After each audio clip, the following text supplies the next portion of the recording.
라디오 독서실. 오늘은 김나정의 단편 소설 비틀즈의 5번째 멤버를 김두람 극본, 임종성 연출로 보내드립니다. 이 시간 진행의 문학평론가 동국대학교 김선학 교수입니다.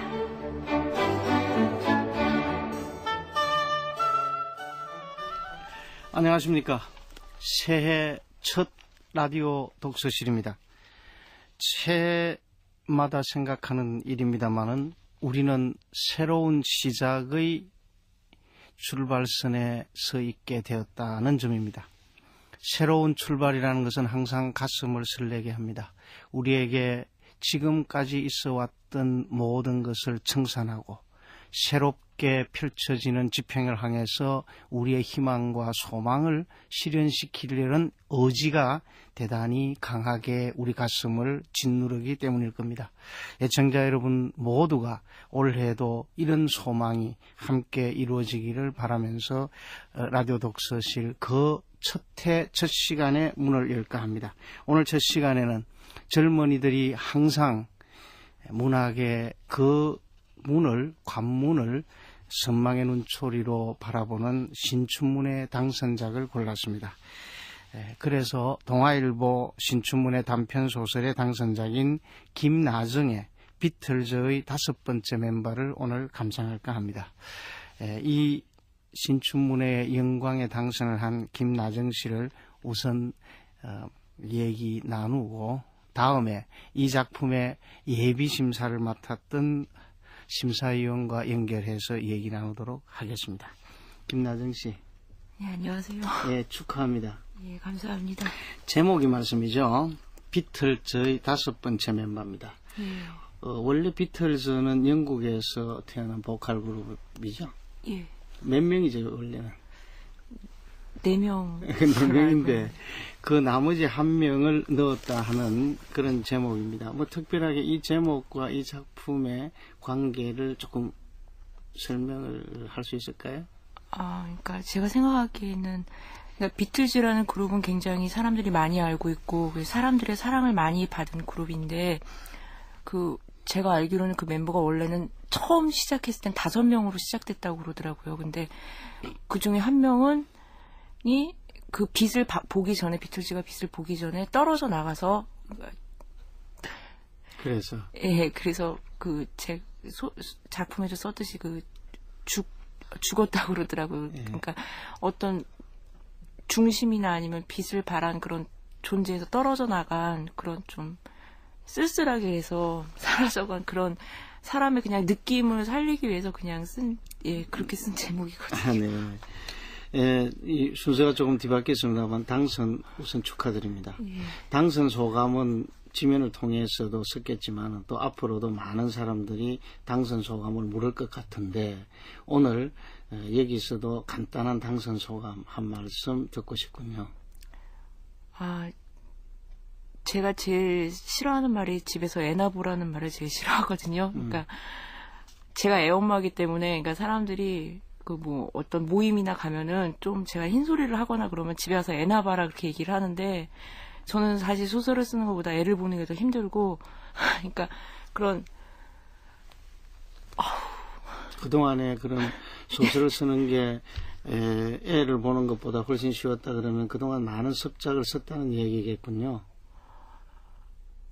습작을 하기는 했는데 그렇게 어떻게 본격적으로 어떤 생각을 가지고 습작을 한 건 아니고 그냥 일기를 쓰거나 게시판에 글을 올리거나 아니면 메일을 주고받거나 그리고 소설 몇 편 쓰고 그 정도의 습작을 했을 뿐이거든요.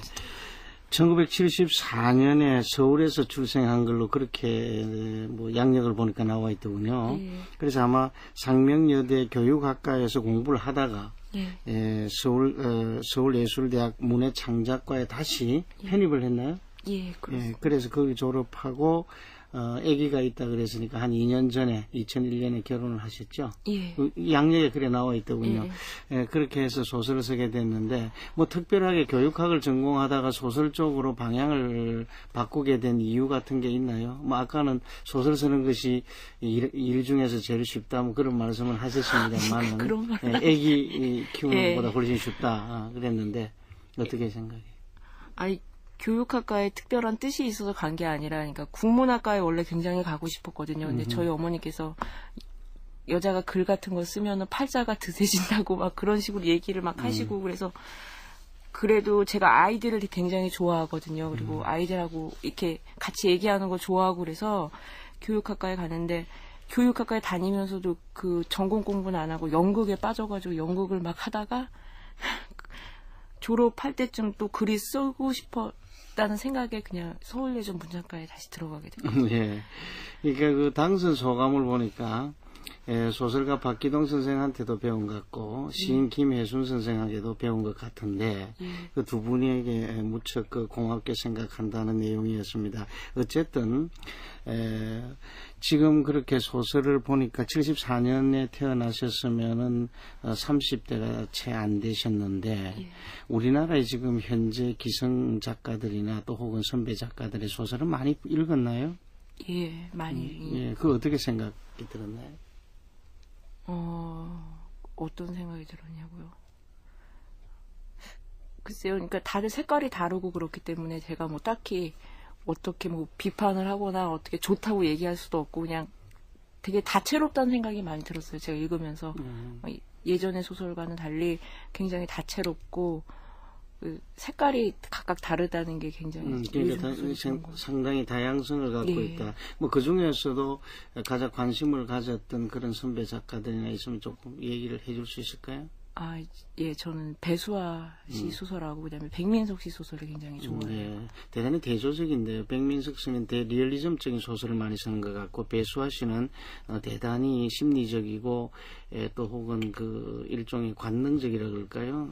그런 걸 쓰고 있는데 대단히 그 양극단을 좋아하시는 것 같군요. 앞으로 어떻습니까? 뭐 포부나 소망 같은 것도 한 말씀 해주시죠. 일단은 열심히 쓸 생각이에요.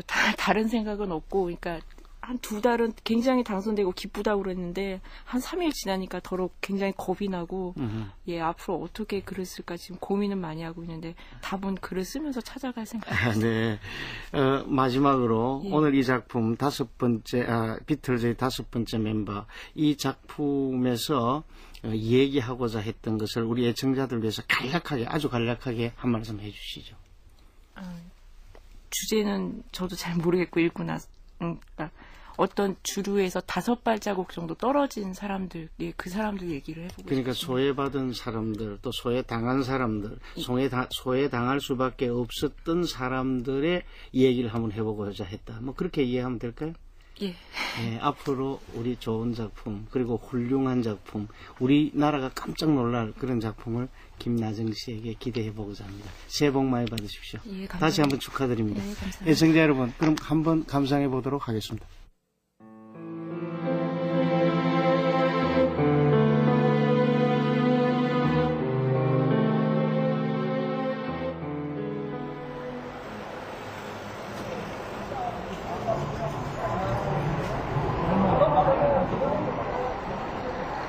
사내는 중국에서 오는 보따리상을 만나러 여객 터미널로 갔다. 보따리상에게 뭔가 받기로 했는데 그건 별로 중요하지 않았다. 약속 시간에서 2시간이 넘도록 상대방은 나타나지 않고 있다. 누군가 버리고 간 스포츠 신문에 낱말풀이까지 다 채워놓고 사내는 할 일 없이 앉아 있었다. 얼굴이 검고 비쩍 마른 여자아이가 사내 쪽으로 다가와 발을 치우라는 몸짓을 했다. 맨발에 거짓말을 했군. 뭐야? 나보고 비키라는 건 뭐야? 쭈삣거리던 사내는 엉거주춤 2 다리를 옆으로 거둔다. 여자아이는 바닥에 납작 엎드리더니 사내가 앉은 의자 밑에 손을 넣고 더듬거렸다. 몸을 일으킨 여자아이의 손에는 먼지와 머리카락이 묻어있는 사탕이 들려 있었다. 안 돼!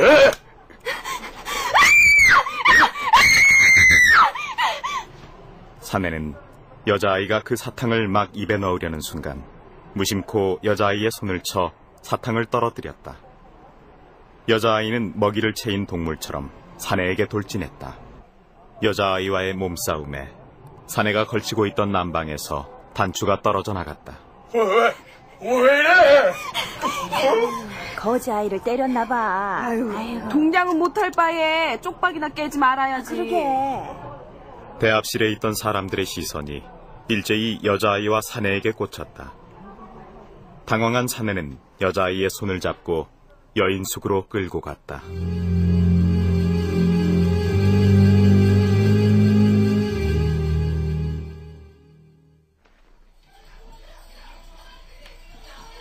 멍멍아,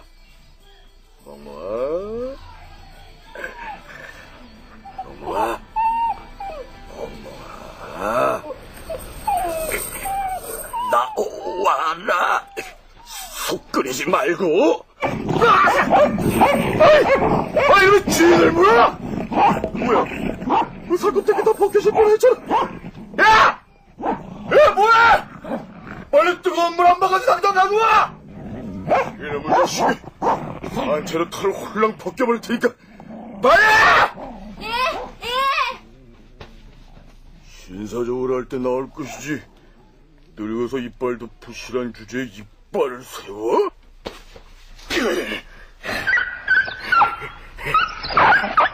뜨거운 물 뒤집어 쓰고 나올 걸 용쓰기는. 부글부글했던 털이 달라붙으니 형편없이 작네. 사내는 고통스러워 계집 앞을 빙빙 돌고 있는 개를 잡아 자루 안에 쑤셔 넣었다. 자루 밖으로 온몸을 뒤틀어대는 개의 움직임이 그대로 드러났다.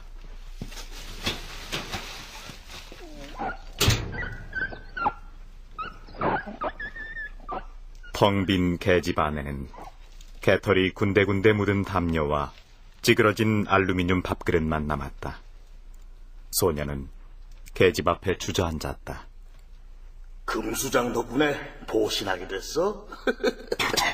산책을 나온 부모들은 호기심 많은 아이들에게 보이지 않으려고 안간힘을 쓰겠지. 보기 좋은 일은 아니니까. 얘들아, 개천가로 가지 마라. 아저씨들 곁으로 가지 마.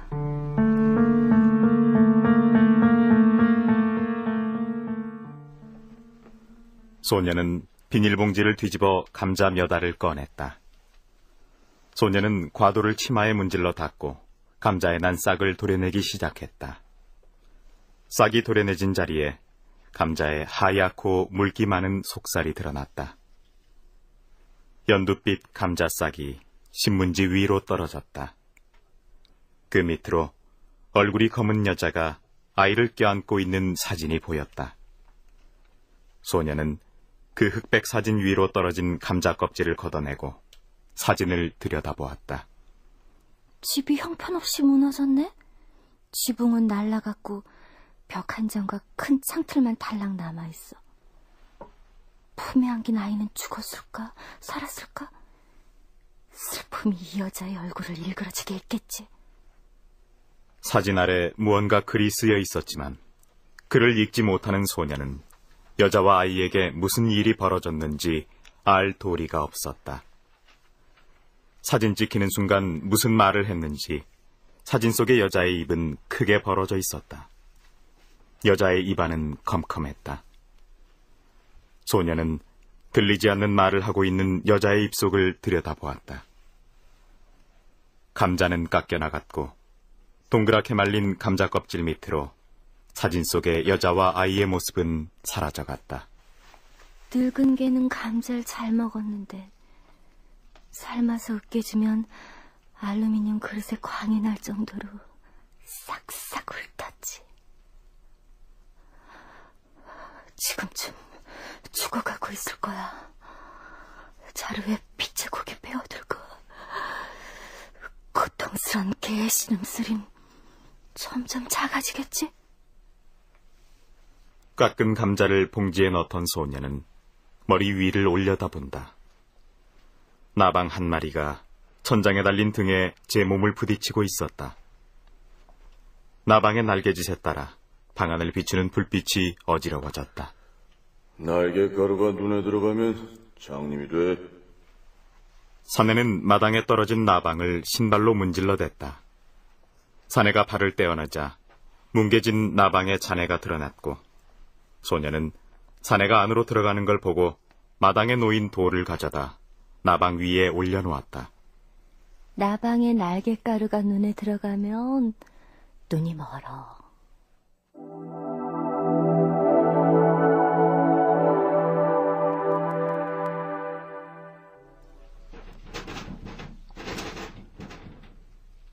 잠에서 덜 깬 소녀는 시계부터 올려보았다.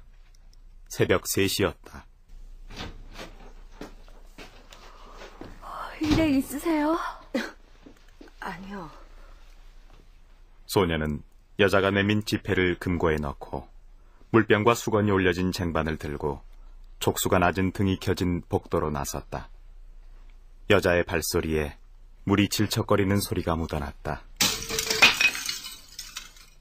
여자는 기타 케이스를 든 채 소녀와 자신이 방금 넘어뜨린 난 화분을 번갈아 바라보았다. 붉은 양탄자 위에 가벼운 돌들이 흩어졌고 난의 길쭉한 이파리들은 화분 밑에 삐져나왔다. 소녀가 쉬지 않고 2층 복도에 줄지어선 난초들에게 물을 주어도 난초들은 잎끝부터 말라 비틀어졌다. 화분을 세우고 돌들을 쓸어 담는 여자를 내버려두고 소녀는 2층 끝방의 문을 열었다.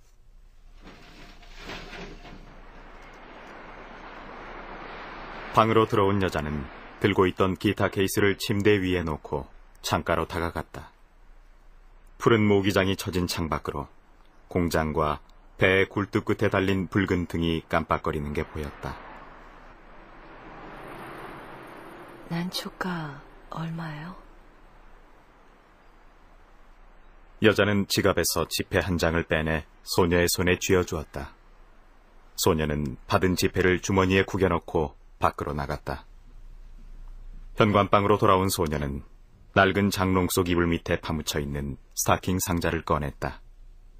그리고는 상자 속에 지폐를 꺼내 주위를 살피며 손가락에 침을 묻혀 지폐를 세어본다.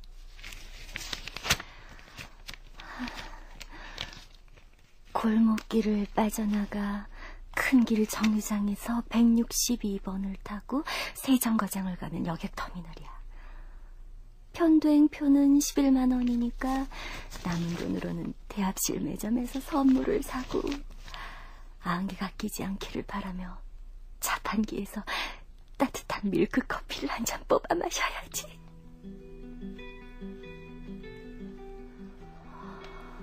배에서 내리면 누군가와 사랑을 할 것이다. 그래, 그에게 기타를 쳐주어도 좋을 거야. 그러다 보면 뉴스에도 나오지 않고 특산물도 없는 이 항구 도시는 언젠가 영영 잊혀질 테니까. 늙은 개를 자루에 넣고 나갔던 사내는 밤새 돌아오지 않았다. 맨정신의 사내는 절대 소녀에게 손을 대지 않았지만 술에 취하면 그는 소녀를 범하고는 했다. 소녀는 3달 전부터 생리가 나오지 않았다.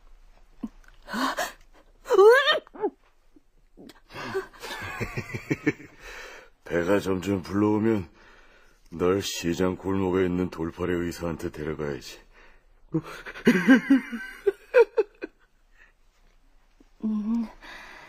바다 건너 도시에는 갓 태어난 아이에게 붉은 옷을 입히고 아이의 운명이 적힌 노란 종이를 준대.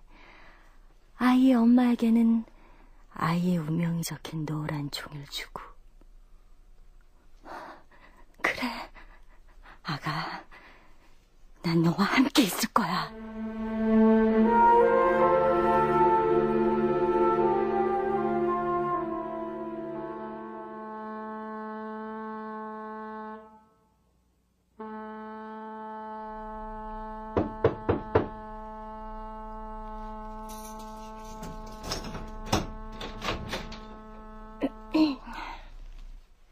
소녀는 기척이 없는 204호 문을 열었다.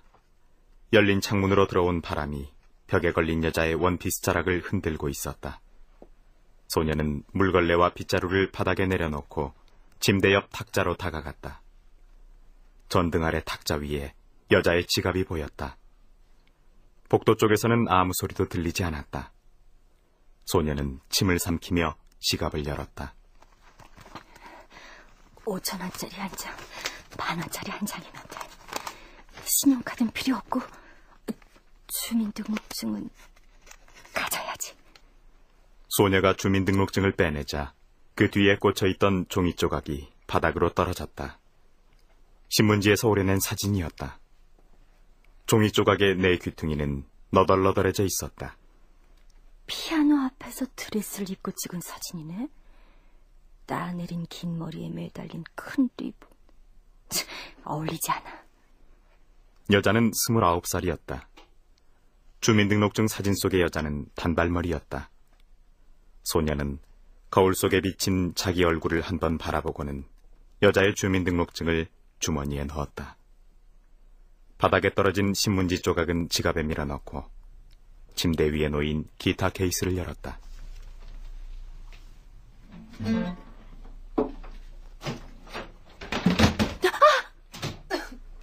괜찮아요? 목욕을 하다가 나온 여자는 알몸이었다.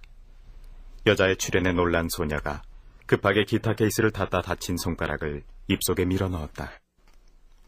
많이 다쳤어요? 소녀의 입에서 피 맺힌 손가락을 빼내 들여다보며 여자는 다시 물었다. 소녀는 입을 틀어막더니 여자가 나온 화장실로 달려들어갔다. 곧이어 화장실에서는 변기 뚜껑을 열고 먹은 것을 개워내는 소음이 들려왔다.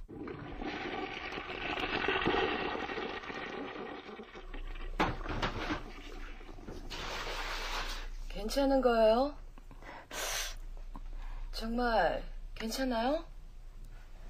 소녀는 여자의 물음을 무시하고는 침대 곁으로 다가가 여자에게 비키라는 신용을 하며 시트를 걷어내기 시작했다. 몇 살이에요? 하루 더 묵을 거예요? 네, 그래요. 숙박비는 선불이에요. 여기요. 현관방으로 들어간 소녀는 주머니에서 꺼낸 돈과 주민등록증을 스타킹 상자 속에 넣었다. 상자 안에는 모두 3개의 주민등록증이 들어있었다.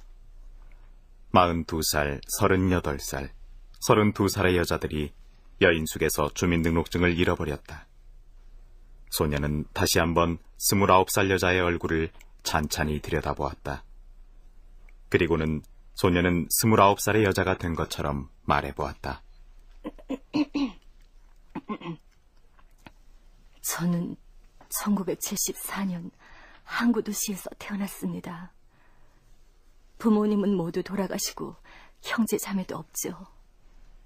하지만 이제 제 처지를 비관하지 않습니다. 저에게는 돌봐주어야 할 아이가 있기 때문이죠. 식당 일은 누구보다 잘할 자신이 있습니다. 취미는 기타입니다. 한때 피아노를 치기도 했지만 적성에 맞지 않아 그만두었어요.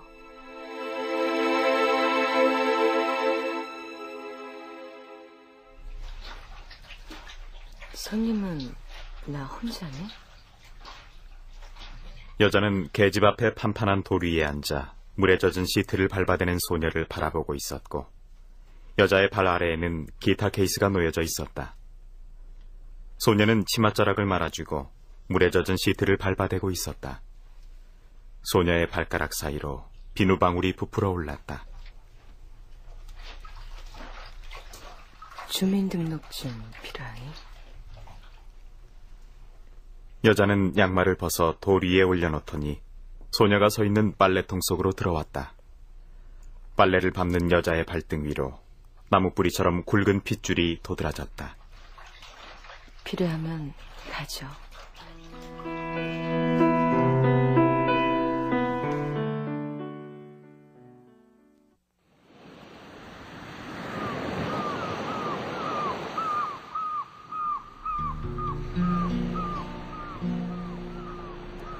날이 흐려서 바다 건너 섬이 보이지 않아요.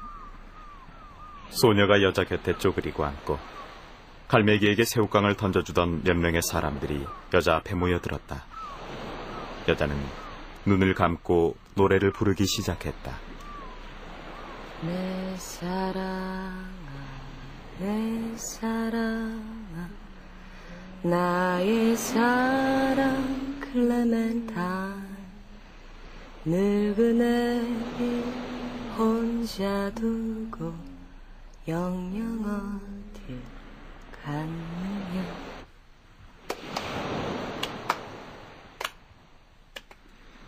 서 있던 여자 한 명이 기타 케이스에 동전을 던져넣고 남자의 팔을 끼고 사람들 틈을 빠져나갔다. 여자는 일어나 동전을 주워들고 몰려든 사람들을 해치고 나갔다. 돌아온 여자는 동전을 소녀에게 주고 기타 케이스를 덮었다.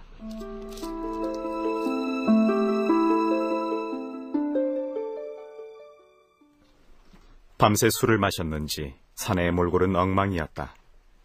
그의 친구 몇이 소주병을 들고 사내 곁에 서 있었다. 안주거리 해줘. 사내는 친구들과 1층 끝방으로 향했다. 현관방 앞에 어제 사내가 메고 나갔던 자루가 놓여 있었다. 텅 빈 자루에는 핏자국이 군데군데 배어 있었다. 소녀는 냉동실을 열어 동태를 꺼냈다. 한쪽 귀가 떨어져 나간 냄비에 물을 붓고 동태를 통째로 그 속에 담갔다. 해동한 동태의 살은 흐물흐물하고 한번 냉동됐던 눈알은 충혈돼 있었다. 소녀가 식칼로 동태의 몸을 동강내자 나무도마 위로 검붉은 피가 흘러나왔다. 소녀는 식칼을 세워 지느러미를 발라내고 물속에 살덩어리를 던져 넣었다.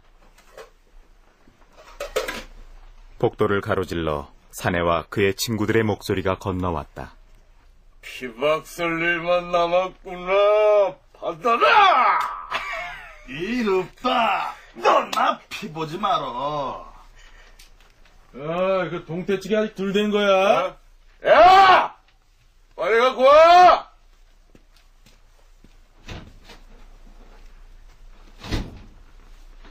고양이처럼 다니기는 기척 좀 해. 어허, 왜 그러시나. 동태찌개 냄새가 구수한데. 야, 너 거기 앉아서 과학이나 팔어. 황씨, 자네 곁에 기름 냄새 나서 애가 안 깼어. 오, 그래, 내 옆에 앉아. 그럼 용돈벌이라도 해야지. 네 주인 아저씨가 어디 용돈이나 제대로 주겠냐? 야, 어디 보자.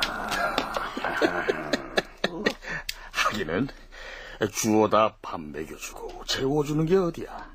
금수장이니까 했지. 안 그러나 이씨? 카센터 황씨 말대로 아무나 준다. 잘 주웠지 뭐. 원님 덕에 나발 분다고. 친구 덕에 나도 재미 좀 보자고. 소녀는 그들의 웃음을 뒤로하며 동태찌개를 담아 2층으로 향했다. 204호에 불이 켜져 있었다. 소녀는 동태찌개 그릇을 위태롭게 들고 문을 두드려 보았지만 여자는 문을 열어주지 않았다.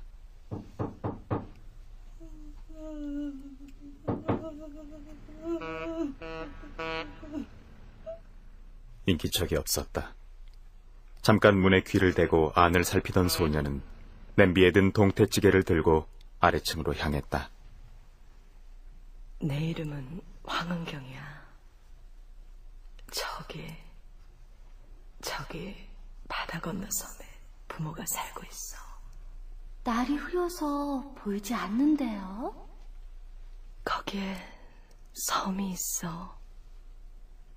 바닷가에서 돌아오는 버스 안에서 여자는 소녀에게 비틀즈 이야기를 해주었다.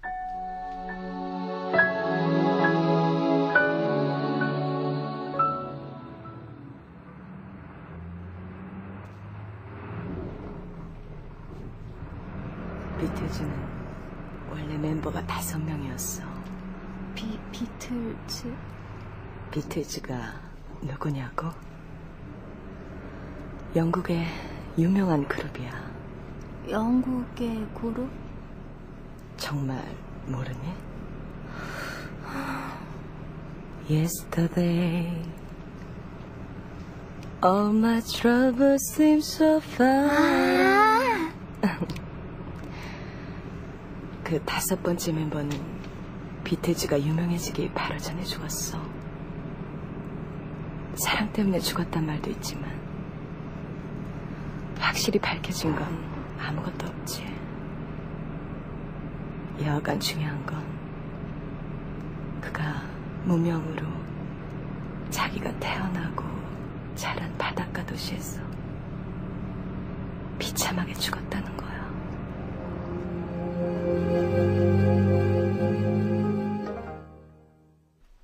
방으로 돌아온 소녀는 밥과 동태찌개를 먹으며 TV를 보았다. 화면 속의 벤치에 앉아있는 여자와 남자의 얼굴이 천천히 포개지고 있었다.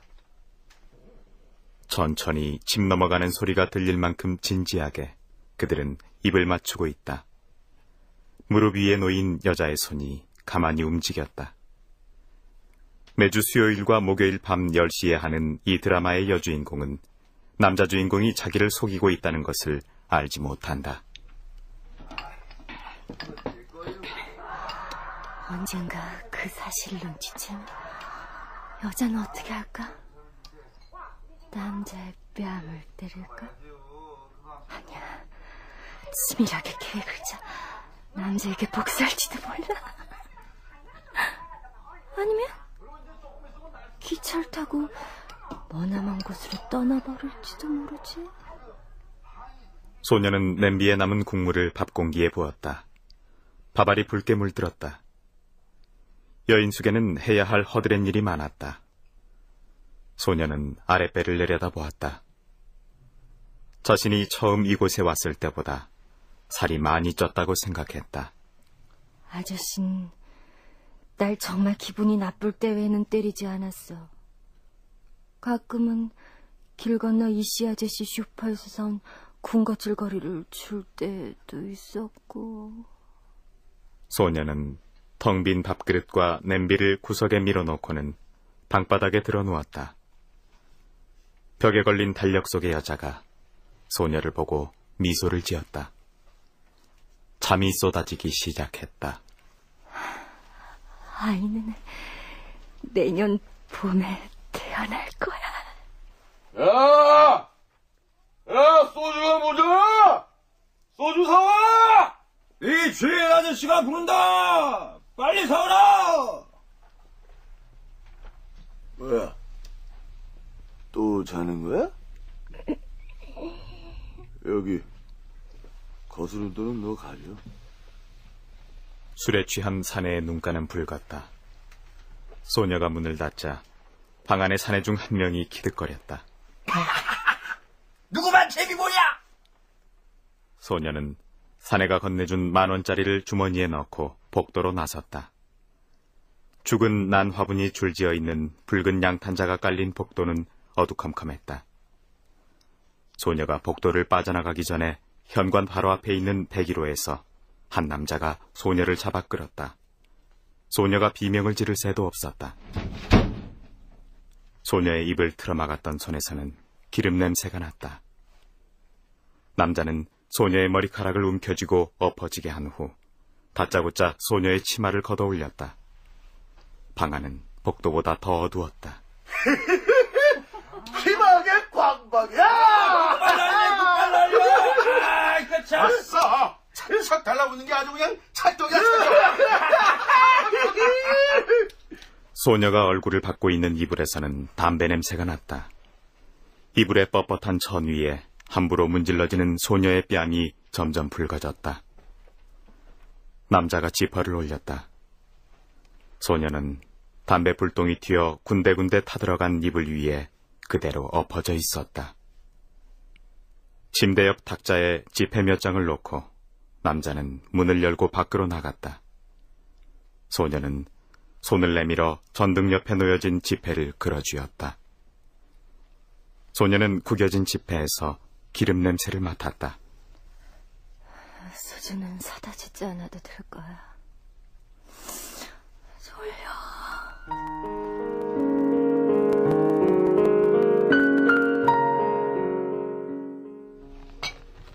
새벽녘까지 화투를 치던 사내들은 해장이라도 하러 밖으로 나간 모양이었다. 소녀는 방 안에 함부로 굴러다니는 소주병을 한데 모아 쟁반에 올려놓았다. 쟁반 위에는 동태의 가시가 흩어져 있었고 재떨이는 담배꽁초와 누군가 뱉어놓은 가래침으로 가득 차 있었다.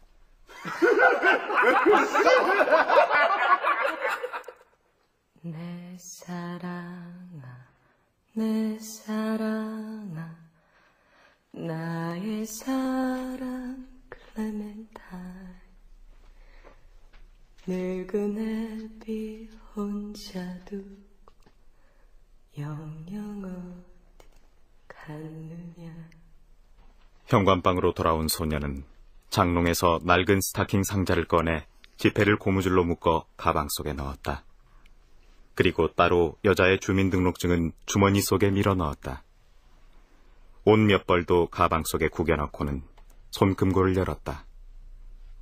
안에는 204호 여자가 낸 숙박료가 고스란히 들어있었다.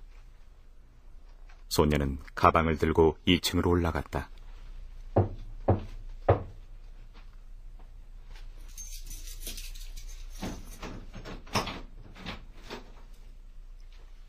여자는 방 안에 없었다. 탁자 위에는 반쯤 비워진 약병이 넘어져 있고 그 앞에 몇 개의 주홍색 알약이 흩어져 있었다. 여보세요? 화장실에 있어요? 목욕을 하나요? 어제 말한 대로 정말 기타 가져가도 좋아요? 화장실에서는 아무 기척이 없었다. 침대 위에 놓인 기타 케이스의 뚜껑은 열려 있었고 기타 줄에는 글씨가 씌어진 종이 몇 장이 끼워져 있었다. 씌어진 글의 내용은 길었으나 글자를 모르는 소녀는 일단 종이를 빼내 주머니에 넣고는 기타 케이스를 들고 일어섰다.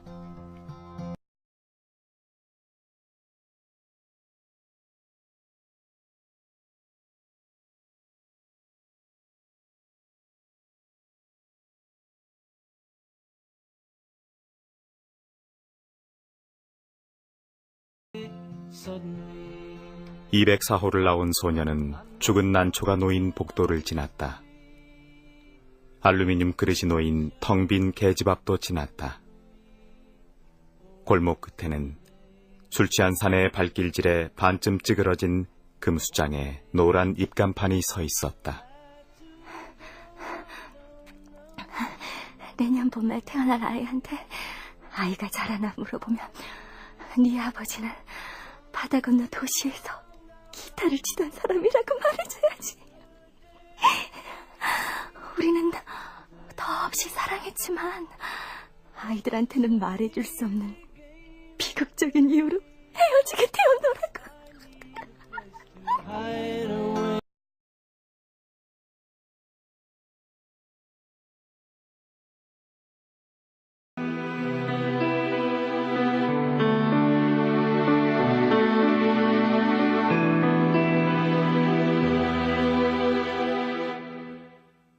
애청자 여러분, 우리 감상을 했습니다. 무척 어둡고 암울한 분위기이지만 그래도 새롭게 태어나는 생명의 희망과 환희를 기약하는 그런 내용이었습니다. 그러면 동아일보 신춘문예의 애심을 맡았던 박혜경 씨를 연결해서 최근 올해에 신춘문예의 이러저러한 경향과 이 감상한 작품의 내용을 다시 한번 생각해 보기로 하겠습니다.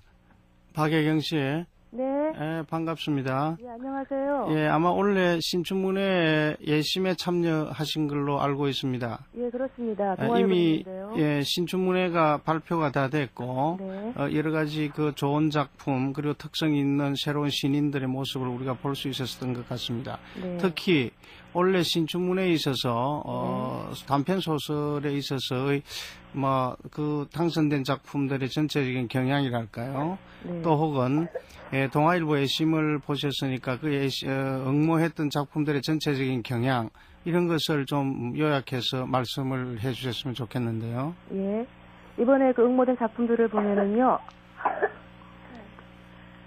확실히 큰 이야기들 이를테면은 뭐 정치사회적인 문제를 다룬다거나 혹은 이전에 많이 응모가 되었던 군대 이야기 등을 다룬 작품들이 많이 줄어들고요. 또 한때 유행을 탔던 그 과감한 성 묘사를 보여주는 작품들도 거의 찾아보기 어려웠습니다. 전반적으로는 특이한 소재를 다룬다거나 혹은 실험성을 보여주는 작품들보다는 일상적인 삶의 디테일을 충실하게 묘사하면서 또 문장의 밀도나 혹은 문장력이 매우 안정적인 그런 고만고만한 수준의 작품들이 늘어난 반면에 또 한눈에 도드라져 보이는 이렇다 싶은 그런 작품들이 드물었습니다. 한 가지 인상적이었던 것은 가족의 상실이나 혹은 가족 내부의 불화 등 가족의 해체와 관련된 위기감을 반영하는 그런 소설들이 많았는데요. 이것은 역시 가족의 문제가 이 시대 사람들의 주요한 관심사임을 보여주는 하나의 현상이 아닌가 생각을 합니다. 네. 역시 그 박영 씨 얘기를 다시 한번 요약해 본다면은 과거 지난해까지의 신춘문예 경향과는 조금 다른 새로운 경향을 우리가 볼 수 있었다 하는 얘기로 요약이 됩니다. 어떻습니까? 이건 아주 평범한 얘기입니다만은 그 동아일보 같은 경우의 말씀이죠. 응모되어지는 거기는 아마 중편 소설하고 단편 소설을 따로 공모를 하는 것 같은데 단편 소설의 경우에 전부 응모하는 편수가 몇 편이나 되나요? 그래서 제 기억으로는 지금 그래서 정확하게 제가 기억이 안 나는데요. 네네. 하여튼 작년보다는 한 100편 정도가 줄었다고 하거든요. 네네. 그러니까 소설 편수는 좀 줄어들었는데 그 대신에 그 응모작들의 수준은 일정하게 유지가 되는 그런 경향을 보여준 것으로 기억이 됩니다. 예, 그런데 예심에서는 아마 세 분이 보신 것 같은데 네네. 예심에서는 보통 일반적으로 몇 편쯤을 선발을 하나요? 저희가 세 사람이 3편씩 올렸거든요. 네? 세 사람이 3편씩 올려가지고 도합 9편 정도 올렸는데요. 네네. 네. 그런데 어떻습니까? 3편을 올리면서 오늘 우리가 이 당선된 작품, 뭡니까? 나정 씨의 작품 있지 않습니까? 비틀즈의 5번째 멤버. 네네. 네, 이거는 그때 읽어보고 어떤 느낌을 가지셨나요? 글쎄요, 좀 특이한 작품이다라는 생각은 했었는데, 네네. 다들 수준이 고만고만 해가지고, 특별히 이 작품이 당선될 것이다라는 짐작까지는 못했거든요. 네네. 유심위원들이 어느 작품이 당선될 것인지를 짐작을 못했었어요. 네. 그랬는데 나중에 이 작품이 되었더라고요. 네네. 그래서 어쨌든 좀 이 작품을 보는 박예경 씨의 그 관점이랄까 시각 이런 것을 조금 더 애청자들 위해서 한번 얘기를 들었으면 좋겠군요. 네. 비틀즈의 5번째 멤버라는 작품은 일상적이거나 하는 그런 소재를 다루고 있는 작품은 아니고요. 네. 여윤숙이라는 좀 특수하고 어떻게 보면 탈일상화된 공간을 무대로 하고 있는 작품인데요. 네. 근데 희망이라고는 없는 황폐한 삶을 그리고 있으면서도 또 마치 안개 낀 항구 도시를 보는 것과 같은 몽환적인 느낌을 불러일으키는 소설이라고 말씀드릴 수가 있겠습니다. 네네. 그러한 몽환적인 느낌은 이 작품이 전체적으로 묘사력이 매우 뛰어나고요. 그리고 또 작품의 주제를 암시하는 상징적인 대상들을 적절하게 잘 엮어나가고 있기 때문이 아닌가라는 생각을 하게 되는데요.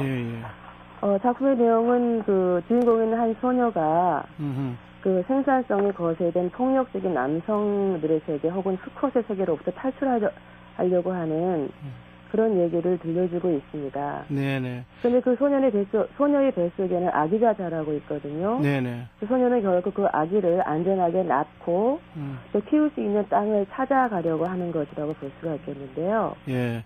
그러니까 서로 그 상치되는 예컨대 폭력의 구조라든가 또 혹은 암울하고 캄캄한 어둠의 구조와 또 잉태한 새 생명을 낳게 하려는 소녀의 희망찬 어떤 그 비전 말이죠. 이런 밝은 두 상치되는 명과 암의 세계가 그 전체적으로 주인공 소녀와 여러 가지 나오는 상징적인 물건들을 통해서 잘 어울려져 있다. 이렇게 요약할 수 있을 것 같군요. 네, 그렇죠. 그러니까 소녀의 뱃을 자라나고 있는 아기가 소녀가 처해 있는 그 부모의 절망적인 현실 속에서 그 아이가 지금은 하나의 희망의 상징으로 생각을 할 수가 있는 거죠. 네네.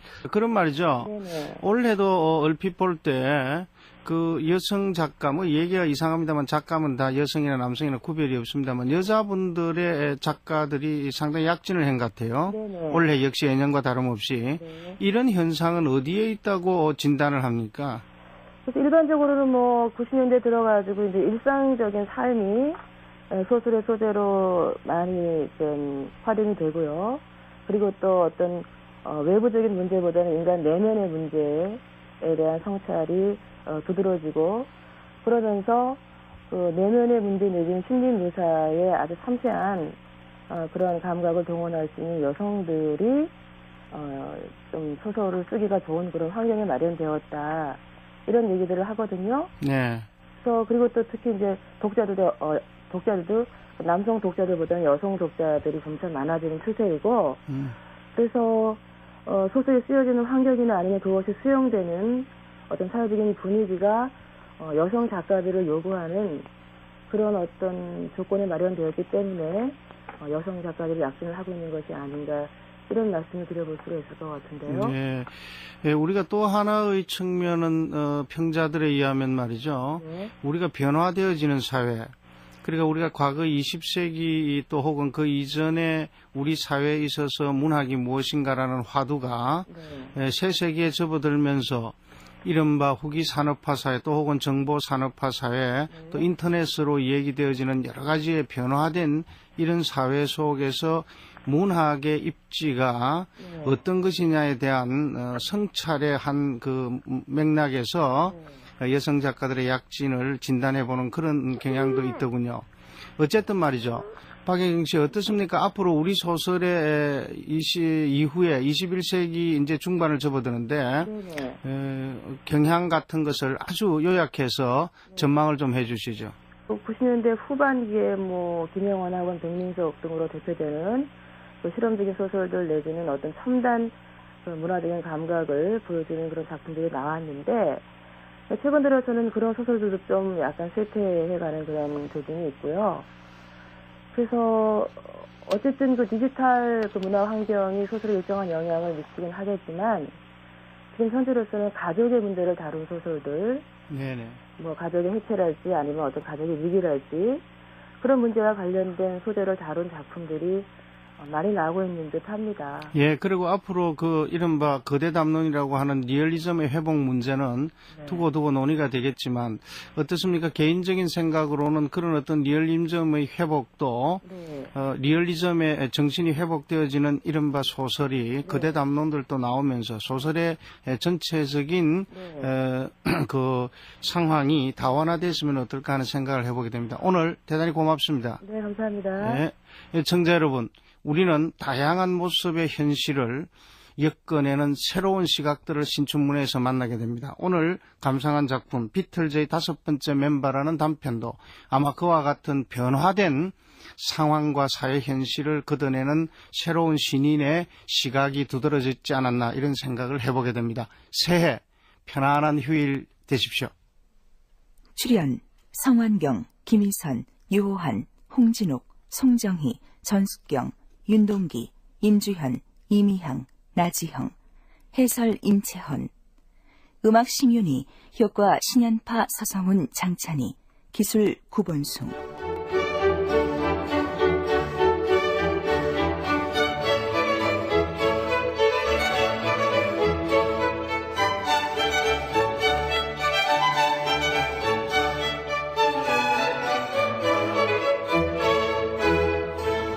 라디오 독서실. 오늘은 김나정의 단편 소설 비틀즈의 5번째 멤버를 김두람 극본, 임종성 연출로 보내드렸습니다.